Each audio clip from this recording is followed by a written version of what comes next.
মেহেরপুরের গাংনী উপজেলার ধানখোলা ইউনিয়নের বাঁশবাড়িয়া পশ্চিম পাড়ায় অন্যের জায়গায় জরাজীর্ণ একটি ঝুপড়ি ঘরে মানবেতর জীবনযাপন করছেন আমিরুল ও শিউলি নামের এক প্রতিবন্ধী দম্পতি। দীর্ঘদিন যাবৎ প্রতিবন্ধী এই দম্পতি মানবেতর জীবনযাপন করলেও তাদের ভাগ্যে জোটেনি সরকারি আশ্রয়নের ঘর। সুবিধাভোগের উপযুক্ত হয়েও নিজের মাথা গোঁজার ঠাঁই না পেয়ে চরম হতাশা আর আক্ষেপ নিয়ে দিন যাপন করছেন তারা। খেয়ে না খেয়ে দিন কাটলেও মৃত্যুর আগে তাদের স্বপ্ন মাথা গোঁজার জন্য নিজস্ব একটি বাড়ি। আমার অসহায় খুব, আমার স্বামীও অসহায়, কিছু পারে না, প্রতিবন্ধী। পরে জমিতে বসবাস করি। বর্ষার সময় কি আপনার ঘরে কি পানি ওঠে?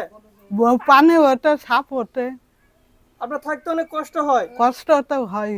তো এখন আপনি সরকারের কাছে কি চাচ্ছেন? ঘর চাচ্ছি, মানে একটা ঘর। গতকাল বুধবার সকালে সরেজমিনে বাঁশবাড়িয়া গ্রামে শারীরিক ও মানসিক প্রতিবন্ধী ওই দম্পতির বাড়ি গিয়ে তাদের মানবেতর জীবনযাপনের দৃশ্য চোখে পড়ে। প্রতিবন্ধী আমিরুল তার প্রতিবন্ধী স্ত্রীকে নিয়ে অন্যের জমিতে দোচালা মরিচা পড়া টিনের জরাজীর্ণ একটি ঝুপড়ি ঘরে দীর্ঘদিন যাবৎ বসবাস করে আসছেন। সম্পদ বলতে তাদের ঘরে দেখা যায় একটি নড়বড়ে চৌকি, হাঁড়ি পাতিল, থালা বাসন, মরিচা ধরা একটা বাক্স, একটা র্যাক ও দড়িতে ঝোলানো কিছু কাপড় চুপড়।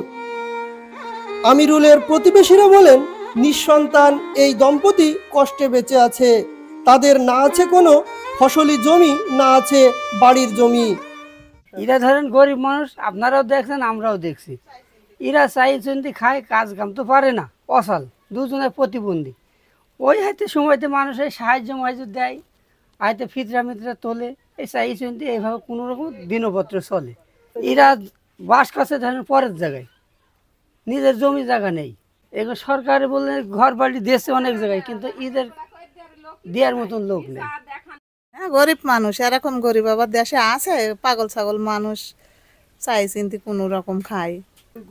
ইগে যদি সরকারি জায়গায় একটু ঘর মার করে দিতেন তো খুব ভালো হইতো, উপকার হইতো। আর পাঁচজন স্বাভাবিক মানুষের মতো কাজ করার সক্ষমতাও নেই আমিরুলের।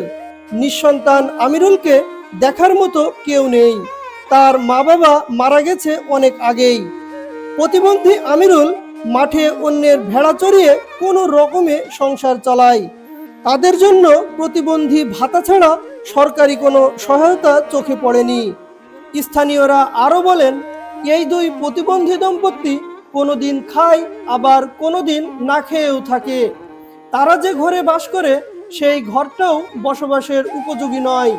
তাদের ঘরে কোনো বিদ্যুৎ ব্যবস্থা নেই।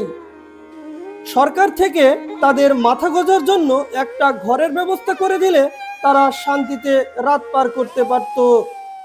এনারা দুজনই আপনার প্রতিবন্ধী, এদের দুজনের স্বামী এবং স্ত্রী দুজনের প্রতিবন্ধী। তবে এনাদের থাকবে যে একটা ঘর, এই ঘরটা তাদের নাই, এবং তারা থাকে পরের বাসাতে, পরের বাড়িতে। এবং প্রতিবন্ধী যা পুরুষ তিনি পরের বাড়িতে ভেড়া এবং ছাগল চড়িয়ে খায়। তাদের সন্তানাদি কেউ নাই, তবে তাদের যেটা ঘর থাকার জন্য এটাও তাদের নাই। তবে যদি সরকার থেকে কোনো সাহায্য করে বা কোনো ভাই করতে চান, তাহলে পরে এরা দুজনকে দেখুন, দেখার পরে যাচাই বাছাই করুন, করার পরে দেখেন আপনারা। এখন ভূমিহীন দুই প্রতিবন্ধী আমিরুল ও শিউলির সরকারের কাছে একটাই চাওয়া, তাদের আশ্রয়। কামরুল হাসান, মানবতার চোখ, মেহেরপুর।